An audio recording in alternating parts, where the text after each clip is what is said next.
going to try and keep my instructions short, which is a challenge for me because I do love to talk. And then there'll be time for questions and answers at the end. So we always start with the same pattern, which is remembering the intention and then the postures. And when we get to the third stage, we add something else. So the intention, we're trying to bring our experience to focused, alert, attentive presence. I'm going to say that again. We're trying to bring ourselves into the experience of a focused, alert, attentive presence.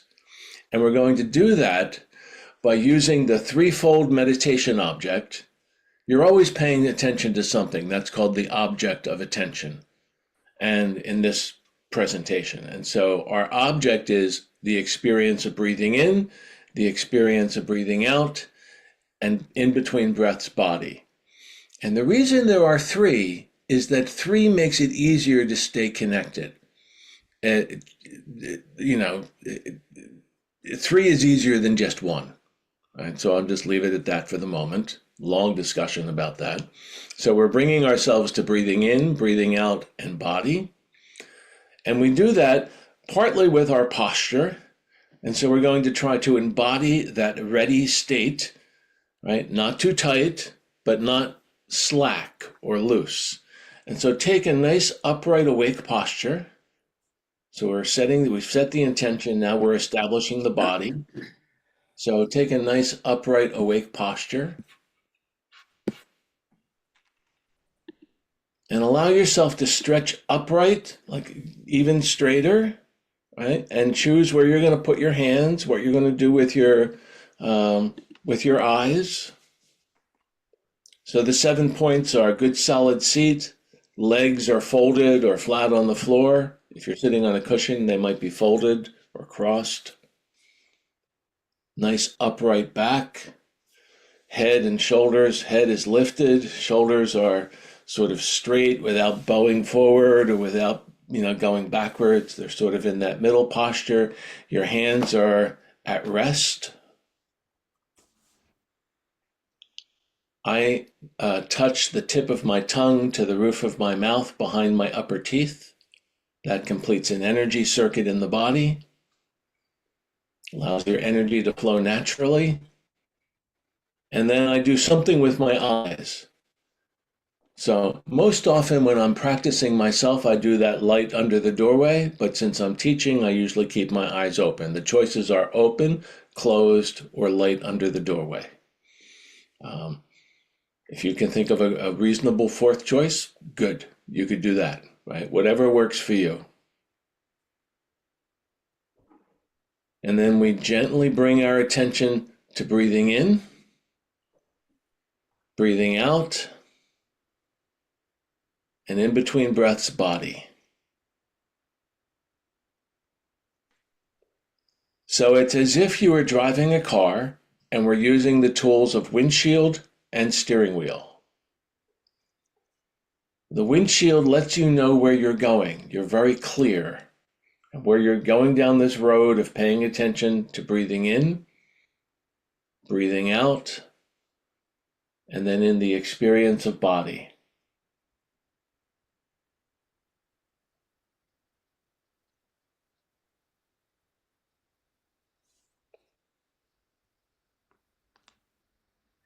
Everyone's attention wavers. Now, maybe not the Dalai Lama, but probably even the Dalai Lama. So everyone's attention wavers. It's just like no one can drive in a perfectly straight line. That's not how cars work, and it's not how human beings work either. You're always micro-correcting to the center of your lane, and you use the steering wheel to hold your car in the center of the lane. So in this practice, we use the steering wheel of attention to micro-correct back to the object. And the benefit in the practice is noticing distraction and then coming back. Noticing and steering back. Now you notice and you don't drive off the road, you steer back. So when you notice, each time you're strengthening your ability to tell the difference between attentive and inattentive, and every time you steer back, you're strengthening attention. So, having said that, we've already begun.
So, in this metaphor of driving the car, you're in the driver's seat, behind the steering wheel.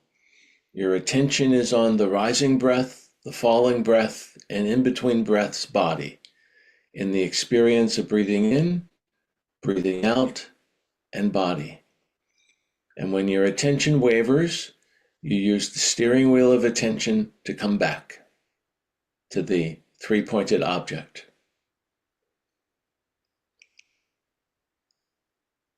And what I will be asking when we're done is, were you successful at noticing that your attention had wavered and then steering back? If you're just driving down the center of the road and your attention is relaxed and present, well, enjoy. That's great. And if it wavers, did you notice? So that's what we're training with in stage one.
So it's good to connect in with posture again. So are you upright, awake, present? Is your posture expressing that ready state?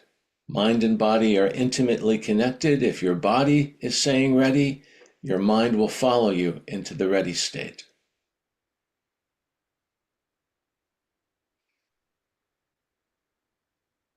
If you find yourself lost in distraction, it's pretty much guaranteed that your posture will have slipped one way or another, out of ready into something else.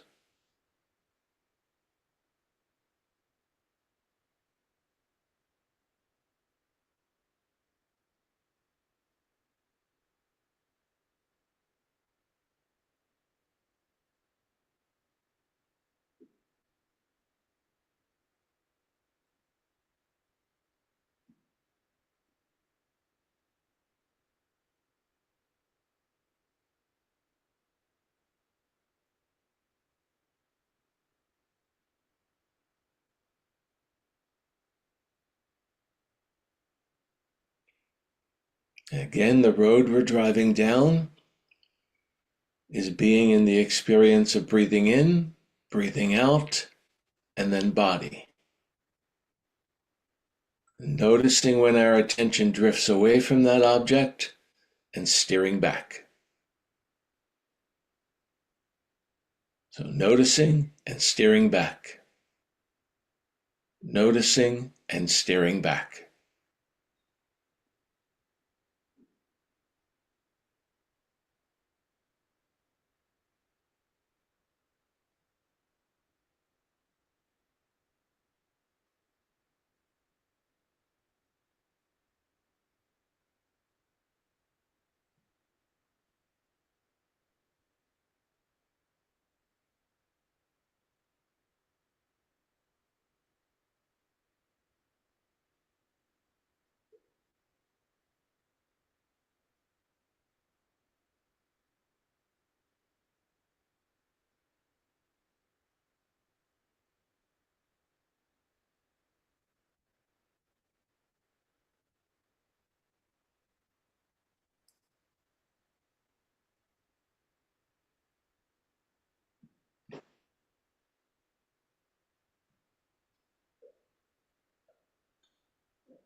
Allow the sound of the bell to call your awareness back from the space of calm abiding And we do something here called the reorienting reflex. So you can look around at the four corners, look up and down of the room that you're sitting in. That triggers a reorienting reflex. So there's a couple of things to say here. I'll try to keep them really brief. When you're meditating, your mind, your body, right, your brain sort of switches into a deeper part of the brain where you're paying attention to your own experience. So you go from the prefrontal cortex, which is where we are most of the time, to the anterior cingulate cortex. I'm not a scientist. I hope I didn't get that wrong, but that's my understanding, to the deep brain. And when you look around, you bring yourself back to how you normally are. We don't have a preference. One is better than the other. We're just working with how the body works. So that's part one. We'll do that at the end. You're going to look around, right? So that's one. The second is, this practice is called calm abiding. And a lot of meditation is promoted as a way to be calm, and this will produce calm. We're headed towards attentive, focused presence, but along the way you'll find calm. And the way this produces calm is that every time you notice the distractibility of the mind and you bring yourself back to the object of focus, a little bit of that distracted, upset energy disappears. And then you come back to focus. And so the noticing and coming back produces a state of calm. It's not magic. It's not overnight. It's not just one shot. Depending on how you're feeling, you might have to do that many, many times. Or you might sit down and you're having a wonderful calm morning and your mind just goes to calm because you've trained it to do that. So just to know that. Right? And then the last thing I wanted to say, if I can pull it up, I'm going to pull up this 9 stages map again, and I will send something out about this. This came up in our discussion last night. I hope you can all see it, a slightly better version of the elephant map. I loved the question, how does the car and the elephant, how do they work together? And I will send something else about that. First thing to say, they are two metaphors. They don't completely map one onto the other. It's just not how metaphors work, right? I don't think in any language that's not how they work, right? So that's good to know. This very old map, and everything in this map is you as the meditator. So we are here at stage 1. You are the meditator. You're trying to connect with the power of your mind, which is what the elephant represents. And I like to call this positively, the monkey is the spark of curiosity. You could say it's also your distractibility. So do you like it, call it something nice or something, whatever, it's the monkey, right? So your desire to focus, the power of your mind, and the spark of curiosity / distractibility. That's what we're working with. That's all you. I don't know about you. I don't want to get rid of the power of my mind. I'd like to use it. And I don't want to put out that spark of curiosity, but I would like it to be useful rather than distracting me, pulling me in thousands of directions. In terms of the car, the windshield is the meditator being able to see clearly the road that they are going down and what they're trying to do. And then the steering wheel and gas pedal are like these two things that he's holding. He's going to try to get control of the car. And gradually, he gets closer until he's actually leading the elephant. He's completely in control by this point, right? So we're just trying to connect, right? And then the flames represent the gas, and we'll get to the gas pedal later. So these two things in his hand, the hook and the lasso, are like the steering wheel. He can see clearly where he's going. That's the windshield. Right. So that's how they would map to each other. So having said that, I'm going to leave the elephant map up just in case it's useful. I'm going to stop talking. The floor is open. If anybody has a question, I'd really like to know if you were able to notice distraction and then come back, steering back. So I'm going to start with Roland and Oscar. Were you able to notice the distraction and steer back? Roland? Yes, I did. Okay. And the distraction was not too long.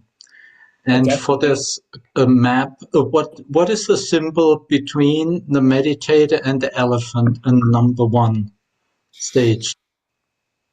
I don't talk a lot about that. These represent the experience of the senses. So this is like sound and sight, and so this is probably touch, often like a ribbon Okay. for Yeah. touch, Mhm. right?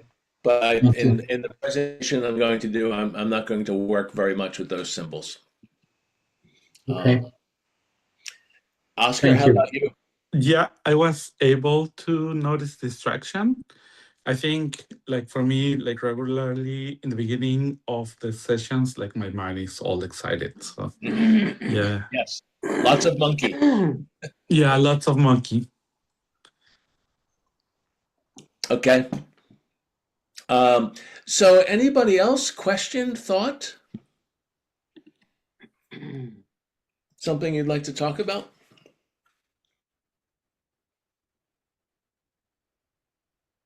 Violin. I sustained a brain injury on January 28th, and it ended up I was taken in the wheelchair. I had a massive seizure with convulsion on Monday, and I find that since, I keep meditating, but I find it's much more difficult to find my focus because my nervous system is just Uh-huh. so alert. It's like my brain is pulling out of stuff Uh-huh. like there's an emergency, and it's, I keep like putting more gas and putting more gas and everything, but I find it's difficult. Right. Hopefully they will help my brain reset. Hopefully. Um, how are you being gentle and kind to yourself as you both go through life and also as you meditate? Well, I'm gentle with myself, but I also at the same time suffered again dire emotional abuse. So that's Hmm. Right. I'm gentle with myself. I finally put I applied my meditation to the situation. I Hmm. observed Hmm. to recognize the pattern, make sure there was no projection for 4.5 weeks. But in the meantime, these 4.5 weeks, my system Yeah. was affected. Yeah. So Yeah. I'm kind with myself. I just noticed that. Yeah. And I love my brain. I love my body. I've been Good. extremely scared because I usually have a stallion and I felt I had an obese cow instead. And Oh. yesterday I felt like I had a bowl of lead. So Yeah. it's Yeah. it's changing Oh. and it's difficult to sleep. But Yeah. I'm not beating myself up. I'm just, I love Well, life. I love myself. I love my body. I love my practices. as an experienced friend, right? In terms of driving, um, because I know you've meditated for a long while and you have lots of practices, you're a very skillful person. It might be time for just a relaxed drive in the country. Not a lot of gas, just allowing yourself, especially for the Claire, I see you have to go. We'll see you tomorrow. Nice to see you. Just, for the moment, like lighter touch on the gas, even though you'll want to, like, I know you, we're friends. You'll want to heal, you'll want to get better fast, you want to get back on the stallion or into the powerful car, but just to relax. This is the friendliness of it. Like, I'm just going for a ride in the country. Um, and I'm not heading anywhere dramatic. I'm just enjoying the scenery and, remembering not to drive off the road. So that would be my expression of friendliness to Brian. Today I received some sad news, and that's going to be my expression of friendliness. Like, don't get too ambitious. Don't get lazy. I know you won't get lazy, so I don't even bother telling you that. No. Thank you so much for saying that, because if I use the metaphor of driving, this is what happened when my nervous system, when there's lots of highways and that Mhm. brings lots of stimulation to the Yeah, brain, yeah, and I had a panic attack. So that's what I do. I used to drive very fast on highways, and yeah, now I drive 80 Ks on side roads. So thank you so much for saying that, because yeah, I won't push my brain. I just let yeah. let him Just, bathe. just let it bathe and there's something healing about that slow. I'm just noticing and coming back. just noticing and coming back. It's restorative, even though that's not what we're trying to do. That will happen. Thank you so much. So, And as for your friend, I'm really sorry, but you probably are aware that once they leave the embodied form, mhm. the person can actually be closer to you. Yes, yes, yeah. Okay. I can feel that. Thank you.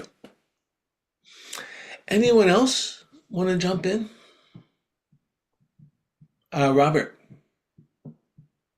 I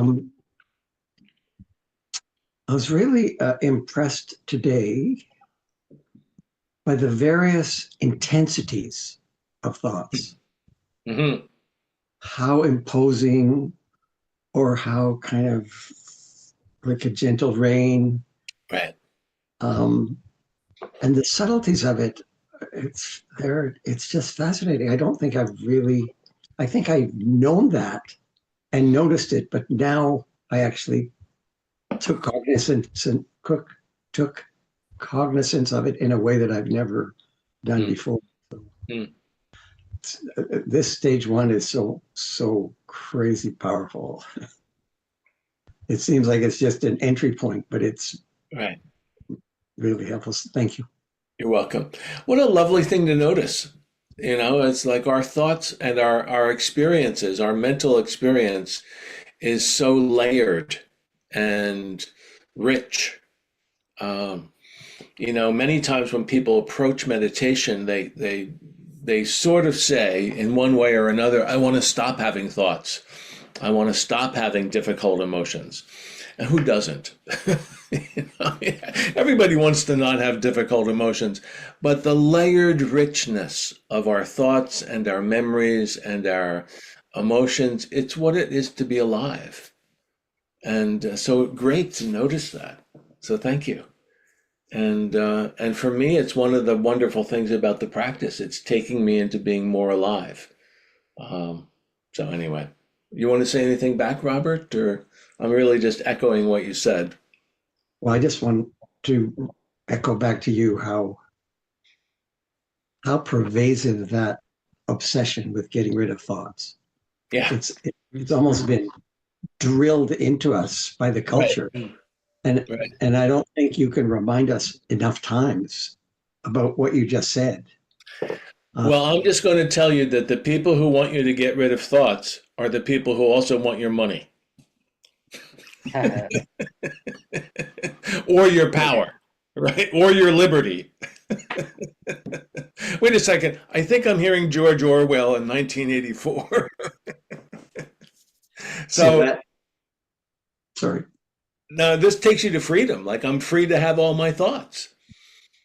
They are my experience of Brian. Yours, your experience of you. I'm free to have all my emotions. So over to you. Yeah. I'd never heard you say the spark of curiosity before, or I'd never remembered it. Mhm. Reframing monkey mind as a spark of curiosity is a game changer. Yeah.